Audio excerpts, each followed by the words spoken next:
Welcome. Oh my gosh, I am so excited to see all these wonderful, friendly faces here at White Rabbit. Thank you so much for having me. In 2025, we played that song in the Ashland 4th of July parade for the Ashland Climate Collaborative. There were over 30 of us cycling down the street. We had streamers in our bikes. We had signs around our neck that were super inspirational, and every time we would stop, we would play happy. And what happened at the end of this parade is that the mayor of Ashland came up to the board president of Ashland Climate Collaborative and myself and said, "I have never seen climate done joyfully." And I was like, yes! So I really think that that's an essence of what I'm bringing to this movement is the element of joy. Hi, I'm Erin. A little bit about my background. I am from Boulder and Denver, Colorado. Raised in Boulder in the 70s. You can see the faded flat irons behind us. Boulder's where I fell in love with nature. I was just outside all the time playing. In Denver, I fell in love with bike paths and getting around via a bike, which was an amazing way to commute. In 2001, I moved to Ashland, Oregon. I have been here almost 25 years and will celebrate my 25th anniversary this September. So that's really exciting. It's been great to be here for this long and make this place my home. I'm married to the wonderful Chris Muck, and that's our beautiful family right behind me. I can scooch so you can see them better. There they are. There's Chris. We met at Miller Paint. He was the manager at the paint store. It's my stepdaughter and my son, Lucian, who's a lot taller now. So for the first 22 years I was here, I started a web design company called Ruby Slipper Designs. And we branched into a marketing company over time and served nonprofits. So that's the Lady Dream team up there, just an incredible crew of people. And what we were really focused on was how can you take a message, any message, whether it's complicated or not, and make it really succinct and make it connect with people. So I come with this communications background. And then in 2024, an incredible opportunity opened up for me. Ashland Climate Collaborative was looking for its first executive director. And I decided, I had been doing the deep dive on climate, like Cuckoo for Cocoa Puffs climate. And so I decided to throw my hat in the ring, and they picked me. Yay!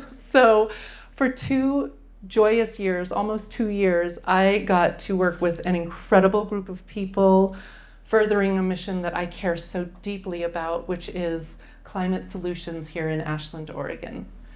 And then unfortunately, at the end of the year, at the end of 2025, we lost our funding from Oregon Health Authority that covered my position. And so good news, the collaborative is still going very strong. They are a dynamic, amazing organization. And I have found myself unemployed since April 1st and am figuring out my next path, which right now is the Climate Joy Project.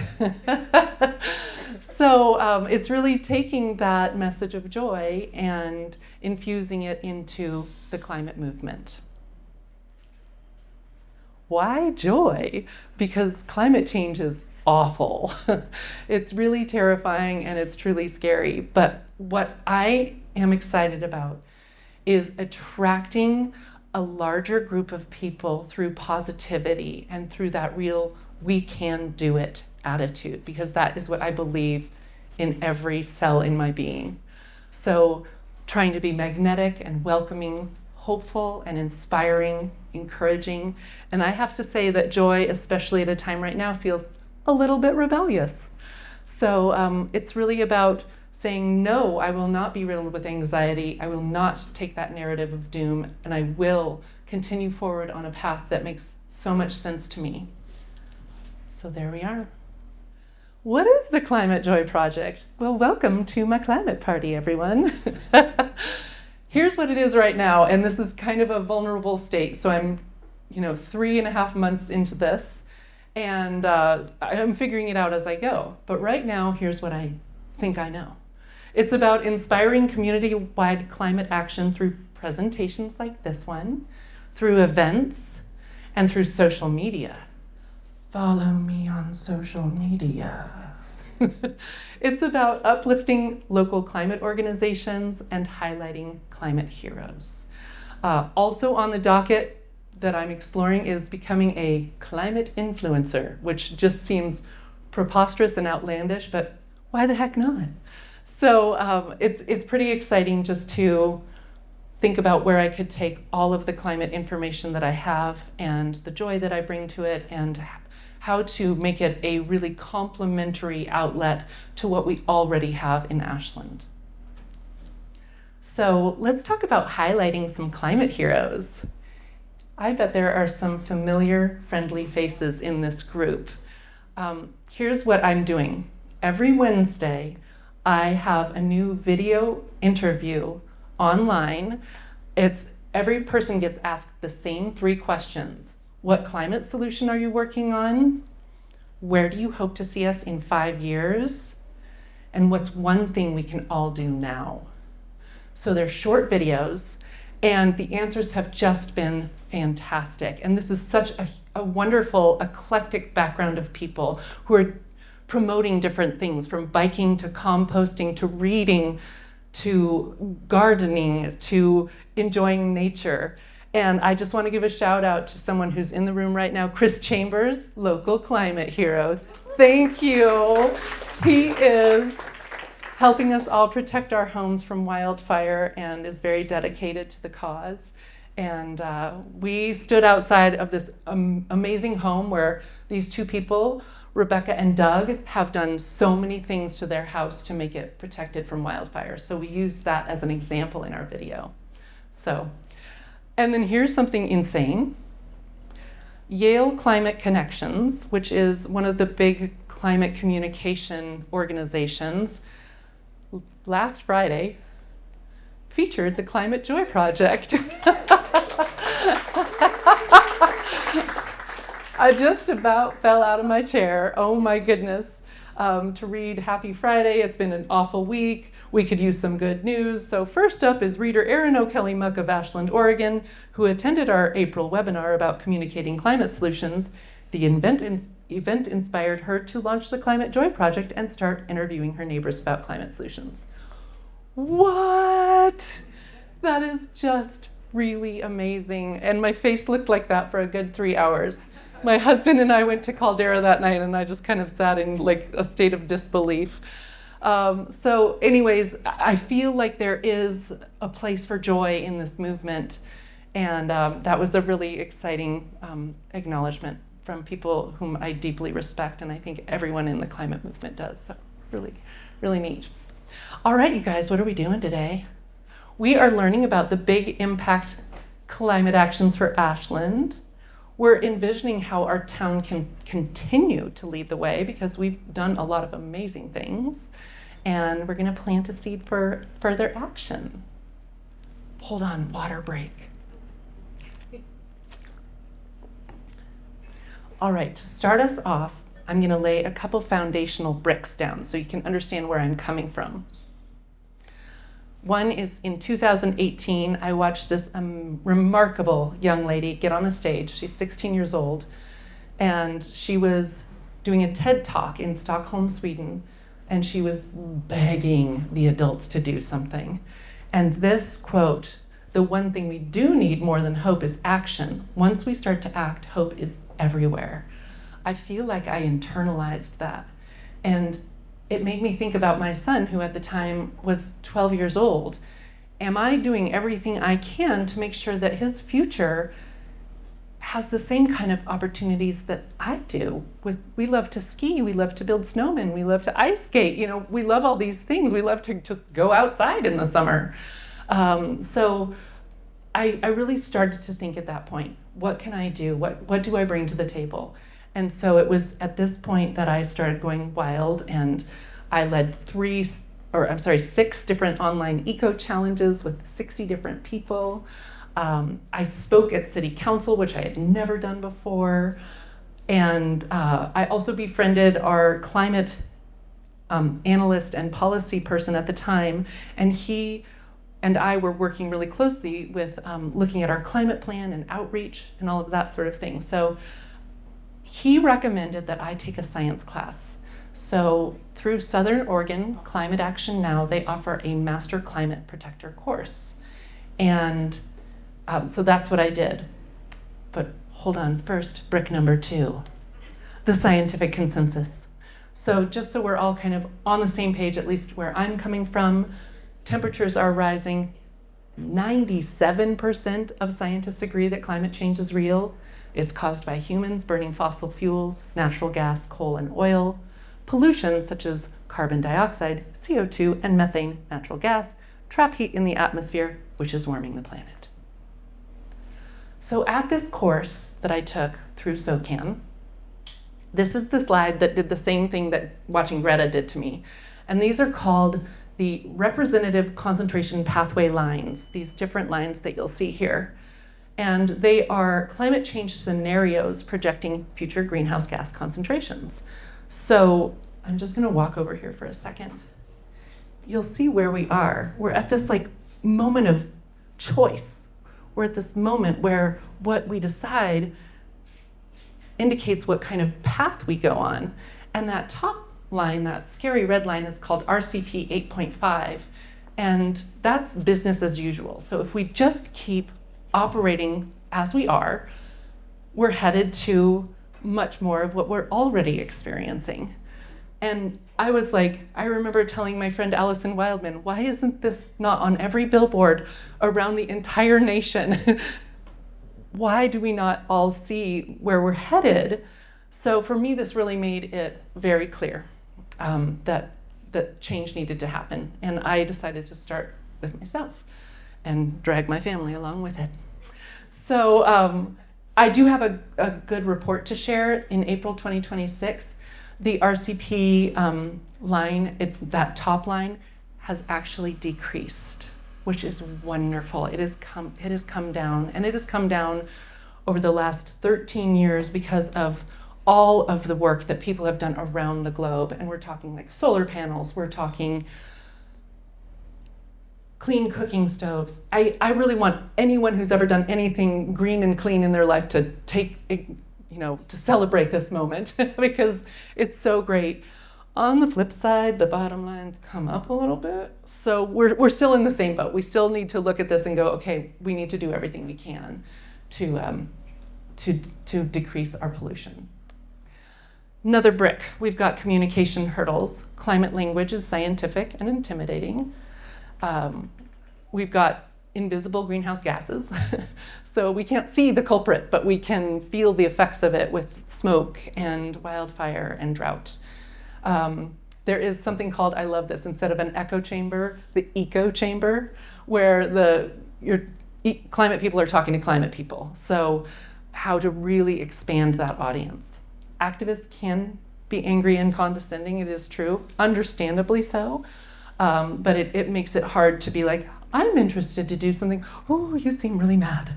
So it's polarizing and political, we all know that. And then we've got the existential threat piece. So with all that in mind, I'm here to share that it is my deep belief that individual actions do matter, and emphatically so, because they spark community-wide change. So first of all, if you're gloomy about our current predicament, it has been proven with behavioral science that taking action, composting, changing out some light bulbs in your house, doing any of the climate-y things will really help you feel better, which is huge. We need to be acknowledging the power of that right now. We've got something called the neighbor effect, which is social contagion and observability. And this, so when one person puts solar panels on their house, their neighbors come out and they're like, hey, how's that going? Your bill's going down? What's happening with that? Oh, it sounds pretty good. So they put solar panels on their house, and then more people do. So it's been found that when someone takes action and other people follow suit, like what your neighbor does, the more likely you're going to potentially do it. So we're very social beings in that way. And then the last thing is that personal action can fuel big change. So when we're talking about like Greta and her speech and her, future Fridays for Future protests, like that's a really great example of one person reaching the masses. So hey, how's everyone doing? It's a little warm in here, feeling a little sleepy. So thank you all for your lunchtime lulling talk. All right, let's have a joy drop. Let's talk about something hopeful and happy that's happening right here on planet Earth right now. This is up in Portland. That guy right there. This is Coach Balto, Coach Sam Balto. He was a PE teacher who recognized that kids do so much better when they use physical exercise getting to school. At first it was walking, now it's biking, and he has started a global movement.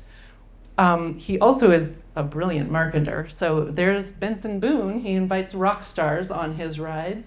So he's up in Portland, every Wednesday he rides. There are routes that are happening all over the world because of him. And we have our very own one right here in Ashland on First Fridays during the school year. So I just want to give a huge shout out to Mike Vergeer and Sharon Dorman, both of Ashland Climate Collaborative on the Streets for Everyone team. Sharon used to lead a bike bus to Hellman when her kids went to school there. Mike does now to like Willow Wind, which feeds into so many other schools, Trails, Middle School, Walker. And this is in the winter, so it's not as well populated as like the warmer month rides. But it's just so exciting to see these kids. They're super happy, get the group of parents out there and everyone just like having a merry old time getting to school. So really exciting. And then up there I got to meet Coach Balto in April. He did a TED Talk up in Portland. So he's the one who gave me the stickers that I of course passed along to our local heroes there. So joy drop. Okay. What is going on in Ashland? So really great news, you guys. In 2015, the community got together and started asking for a climate plan. And it was very community driven, and it had so many different people, like high school students, college students, people within the community who were weighing in on this. And in 2017, our city council adopted the climate plan, which we lovingly refer to as the SEEP. So here's the vision that we're aiming for. By 2050, net zero greenhouse gas emissions, resilient, equitable, protecting ecosystems, opportunities for future generations. That's what we're aiming for in 24 years from now. Goal 1, reduce Ashland's pollution. Goal 2, be resilient to climate change impacts. So that's what we're looking at. Hold on, another water break. Who creates our pollution? We do. The community members are the largest producers of emissions and pollution here in Ashland. In 2025, Chad Woodward, our City of Ashland Climate and Energy Analyst, did an update on the SEEP. And I think what's really great here is that you can just tell clear as day what the primary areas are that we need to be looking at, which are transportation and natural gas. So those are primary, and then we've got some secondary areas over there. So that really helps us cut through the noise of, say, the 150-page document that was created that had a lot of different great suggestions, and just be like, this is what we're dealing with, everyone. And Ashland has been leading the way time and time again. So recently passed the climate pollution fee on new construction, which other towns are emulating around the country. We have a couple of designated climate-friendly areas. So we're talking clean home energy, walkability, bikeability. We have high rates of solar and EV adoption. And we are powered by hydroelectricity. That's where our electricity primarily comes from, which is good to know. And there are so many city incentives and rebates. I want to give an example. I bought an e-bike in 2024, and I filled out a form on the City of Ashland website, and I was eligible for a $300 check in the mail. So I got money back from getting that e-bike. If it had been a cargo bike, it would have been $600. There are so many incentives for all kinds of different things, especially in the energy efficiency areas, so like heat pumps, electric panels, that sort of thing. It's so worth going to the City of Ashland website and checking it out for what's available. And then also great news, just like in 2017, we passed a climate plan. 2025, we passed a community wildfire protection plan. I would love to give a shout out to some primary climate organizations and the City of Ashland. And I'm going to start with Southern Oregon Climate Action Now, who I've started volunteering with in 2019, took that Master Climate Protector class in 2020. And one of the reasons I want to talk about them is it's like, whoa, we have 3 different climate organizations, but they're really different from one another. So I would say that SOCAN, what I've noticed is their focus is on scientific education. They do an event once a month in Medford. They focus on a lot of policy. So if you're wanting to write to your senators and the governor and all of that, oh my gosh, they are here to help. And then they've got a couple of initiatives right now in the Rogue Valley. They have a science in the classroom, climate science in the classroom that they're starting. And they're doing an Electrify Rogue Valley. So that's what SOCAN's up to these days. Rogue Climate. This is the youth power. Oh my gosh, they are fired up and ready to go. These people were hugely instrumental in the electrification ordinance that was passed. Everyone here was a part of that, but they were so vocal and visible and amazing with what they did. They did walkouts from high school and went to the plaza, and they had signs, and it was just incredible. So right now they're working on a Make Polluters Pay campaign. And then we've got the City of Ashland. We have a really climate-friendly city council and mayor, which I've lived here for 25 years. It's not always like that. So that's really exciting. And we've got elections coming up. So I always am looking at who the candidates are and do they care about climate. So I will be keeping an eye out for that for this next round. We have the Climate and Environmental Policy Advisory Committee, great group of people, also local community members who are advising City Council. They're working on our climate plan. And then we have our climate and energy analyst. And then we have Ashland Climate Collaborative. So I'm really going to spend the next chunk of time talking about the things they do. I believe in them so much.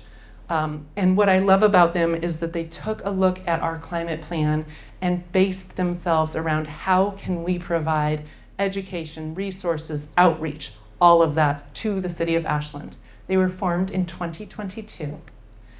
And brilliantly, they designed themselves with these action teams in mind. And you'll see all of these areas are things that we've talked about, things that you saw that are major targets in our climate plan. So talking about transportation, electrification, composting, water conservation, wildfire protection, and neighborhood connections. So here we go, you guys. This is the time where you can look at these different actions that you can take, maybe try them on mentally. Like, do any of these sound like something that I would be willing to experiment with? Let's start with clean transportation. So really we're wanting to shift away from the gas guzzling vehicle and towards something that's cleaner. We've got a lot of options. Hybrid vehicles, electric vehicles, biking, whether that's a regular bike or an e-bike, walking, carpooling, taking the bus. So those are all seeds to plant with everyone here in case they sound interesting. Here we've got Barb on her regular bike. She is an octogenarian. She is in her 80s. She's amazing, and I am a total wuss at age 54 on my e-bike. So she's so great. Oh my gosh. In our family, I'll just explain what we do. We have an electric car, which mostly my husband drives around, an e-bike, which mostly I'm on, and then my son Lucian, who's home for the summer, he's on an electric scooter. So we are powered by electricity. We do own a 2008 4Runner, like total gas guzzling hog. So I share that with you because I just want to let you know, like, we're not perfect at this. You know, it's a process, it's a journey. It's something that you can't fix in a day, but over time, my gosh, you know, we might be able to sell that and get a hybrid instead so that we can take something on road trips. So that's how our family has it set up. Clean home energy, also really important to think about. So this is getting us away from that blue block that you saw, the natural gas. So, and here's an interesting thing. Over a 20-year period, methane is 80 times more potent than carbon dioxide. So that's that natural gas. So this is a really big lever. This is a really big, powerful tool for us to use to decrease our pollution. So ways to shift away from like that big, yucky gas furnace to a heat pump. Shift to a heat pump water heater, electric dryer, induction cooking range, clean fireplace, solar panels. They also have some new plug-in solar panels that are available that are just marvelous. So here's another wonderful thing that Ashland Climate has done. They've come up with these signs and they help show the journey of a person as they're electrifying their home. This is an amazing way to make something that is invisible inside your house visible to your neighbors and people who walk by your street. I live close to a park, so people are seeing my sign all the time. And we now have 4 stickers on it. We're waiting for 1 more sticker. So we're holding out for that switching the auxiliary gas heat pump to a completely electric heat pump. So then we'll have all our stickers, you guys. Pretty exciting. This is another thing that I just saw on the amazing Ashland Climate website, which is talking about success of heat pumps in Ashland. And it's just a wonderful story. It was just published this month, written by Doug Piper of the Electrify Ashland Now team. And so here's the picture. We've got 22,000 people in Ashland, Oregon, approximately 10,000 homes. And through a lot of intense sleuth work, he has surmised that we have about 3,700 gas furnaces left at the end of 2025. So if every year we were to swap out 140 of those, we will reach our goal in 2050. And the other thing, if you get a chance to go to this article, it's fantastic. There are these amazing graphs, but it shows dramatic rise in purchases in 2025, which are an indication that the rebates and the tax credits are working. So really cool news. Composting. I feel like this is like the gateway to climate action because it's just something that I think is approachable to a lot of people. So you can compost at home, you can hire a pickup service. There are 2 different ones that serve Ashland, or you can drop off your food scraps at the Tuesday Growers Market. And the big deal is that when food scraps are in a landfill sealed away from oxygen, it decomposes and creates methane. So again, methane, bad. So what happens with the Tuesday Growers Market is that they take the food scraps to local farms and they're used as fertilizer, they're used as feed for the animals, and the farmers are just so grateful for this amazing service. So that's Flavia. She is the compost superhero who is there every Tuesday accepting compost food scraps. And I go there every Tuesday on my bike. I put my compost pail in the back of my back basket on my bike. I pedal over, and I don't know if there's anything more Ashland that I could do. This is nuts. This landscaping tool. So like switching from gas-powered landscaping tools, these small engine tools, over to something clean, electric, enormous impact. 1 hour of a gas lawnmower is the equivalent to driving 300 miles from LA to Vegas. An hour of a leaf blower, a gas leaf blower, 1,100 miles from LA to Denver.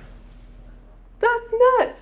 I saw this on a webinar, and I immediately went to Ace Hardware and I was like, tell me about my options. What do I got here? So there's some great places locally to investigate. And the other thing that we do in our house is we offer our leaf blower to our neighbors. So we've purchased one and multiple families are benefiting from it. So that's a great way to share things.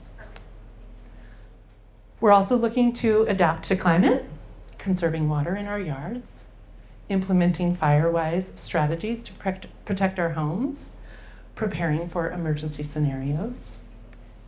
And I think everyone who lived here during the Alameda fire knows the importance of connecting with our neighbors. It's something that we don't do as much anymore. Like when you guys saw my little family from the 70s in Boulder, we knew everyone. We knew everyone on our block, the people across the street from us, up and down. We knew all of our neighbors, and it's just not like that anymore.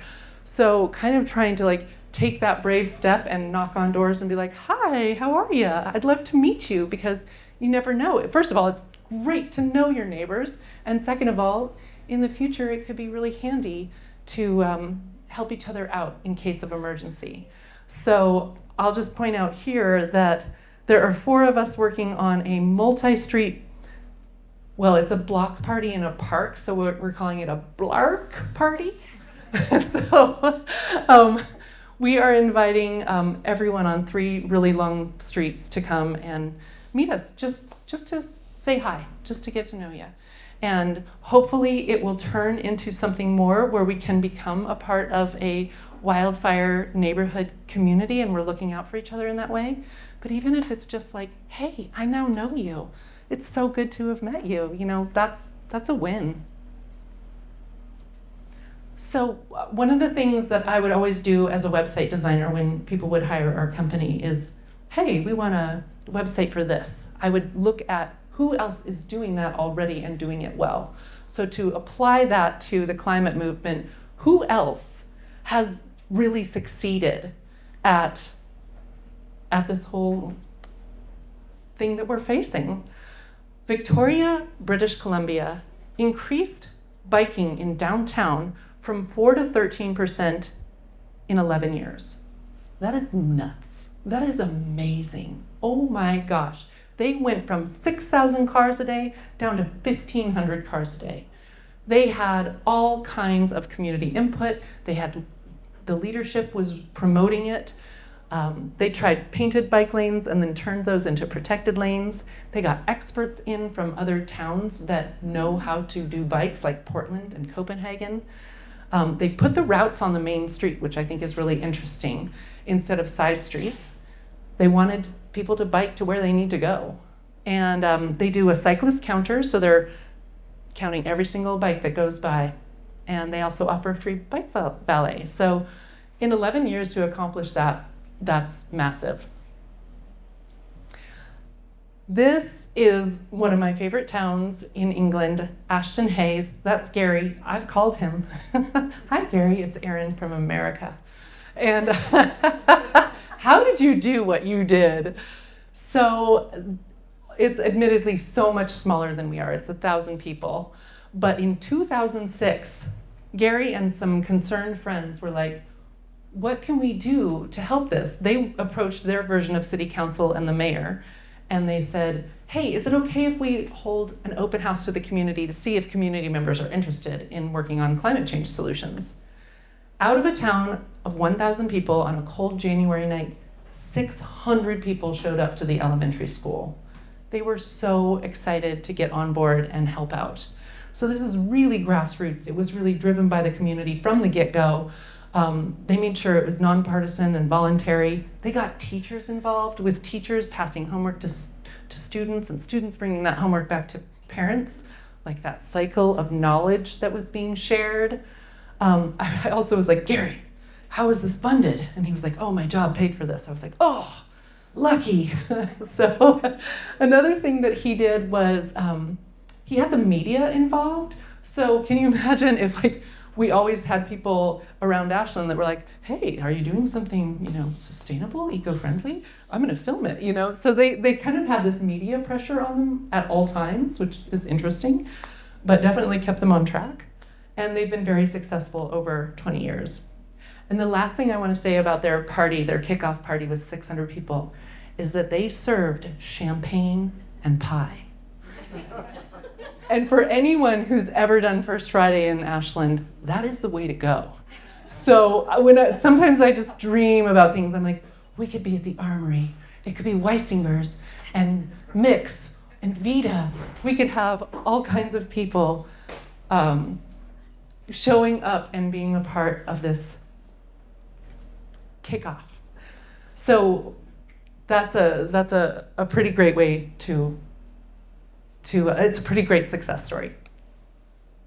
Okay, this is closer to home, and this I know about because of Candace Turtle, one of the founders of Ashland Climate Collaborative. Candace is very good friends with Julie Williams, and Julie Williams has made a huge impact in the community of Corvallis. Also started out as a PE teacher, just like Coach Balto. When I read that, I was like, what is it with PE teachers saving the world? Go, that is awesome. So she also taught climate and sustainability at a high school, and it was her students who said, hey, we challenge you to come up with a project that makes a really big difference.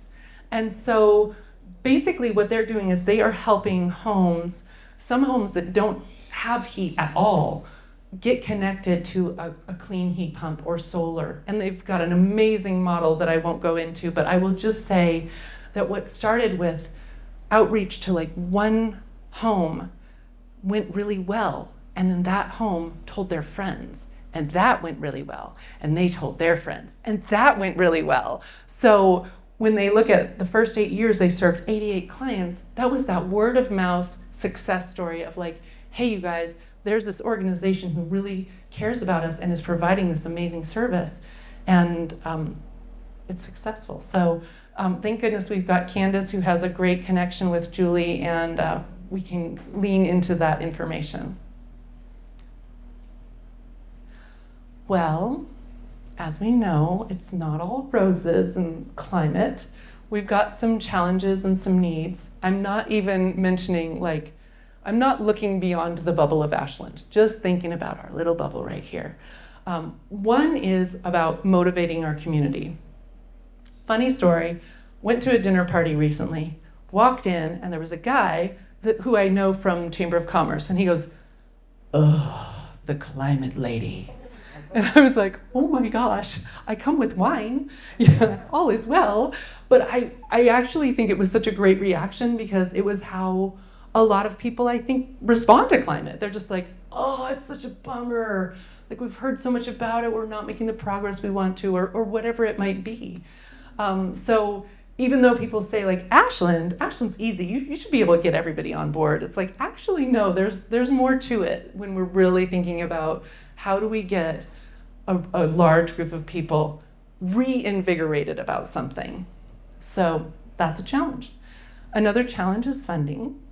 I am standing here before you as an unemployed person. And bigger than that, though, is really about the organizations that are serving our community and have been for a long time. They are running on a lot of volunteer power, and we all know that when you hire someone, they're able to move a project forward in that steady, sustainable way. So really thinking about how do we get funding for the organizations that are doing this super important work, the work that is going to be critical as we go into these next 5 to 10 years and beyond. So that's a challenge. And then we have a need that I think might be interesting, especially for the White Rabbit folks, as a lot of them are developers and creators. One is just about tracking our successes. So the city of Ashland and Ashland Climate has been really interested in something called Bright Action, which is a tool that people can use to track, their successes in their homes and what they're doing. And then we can amass the data and understand the progress that we're making. There are some online apps that are free that could be a possibility. I just used one in Denver called Bike Streets that not only helped me get around safely as I was biking, but they use it for statistics when they're talking to the mayor. Like, hey, in the last week, people rode 5,000 miles in the streets of Denver, and here are the paths they took. This is what these folks need. So they can use it as really good fodder for future information. So that's just something that when we get into a brainstorm space with Right Rabbit, it would be really neat to have various players at the table who could talk about the best way to do this. Okay, what does Ashland look like in the future? 2050, we want to meet our goals. And yes, I used AI to generate this image, and there are no cars. Because I was like, what would make me happy about being in the plaza? 0 cars. So this particular vision of where we're headed is something where we're really walking, we're biking, we're connecting as community members. You can see there are heat pumps and solar panels everywhere. There's recycling. So it's just really greening our space, really making it clean.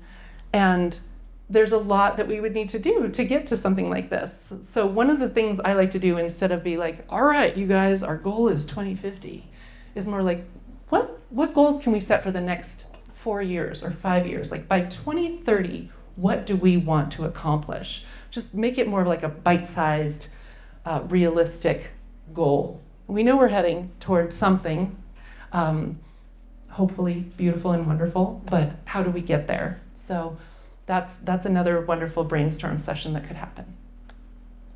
All right, we're getting close to the end. I'd love to plant some seeds with you all. So if any of the different actions have stood out to you, there are so many different things to choose from in each of these, and you can just think about, like, would I be willing to potentially experiment with this? And I also want to let you know that there are so many successes in these areas too. And because I'm known as the climate lady, I just got a text this morning that was like, I filled up 2 compost buckets this week. I was like, right on. I bought an EV or a hybrid, or it's just always hearing great news. And there's a really exciting hybrid between wildfire and neighbors that I'd love Ashland Climate Collaborative to talk about at the end, because they're on to something really exciting with that. Okay, we learned about the big impact climate actions. We're starting to dream about how our town can scale up for climate action. We planted a seed to try an action. I think Ashland has so much potential. I think one of the things that gives me hope and gives me joy is we haven't given it our all. We haven't had everyone join in and be a part of this. What does it look like when we get the majority of people on board doing this, feeling excited, feeling invigorated, feeling like they have agency, that they can make a difference?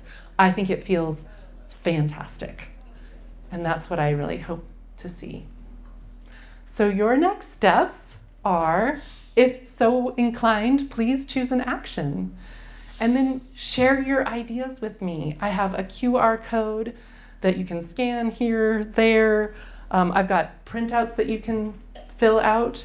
And then know that you can get help from amazing local organizations like Ashland Climate Collaborative, who are here to assist you in resources every step of the way. Thank you.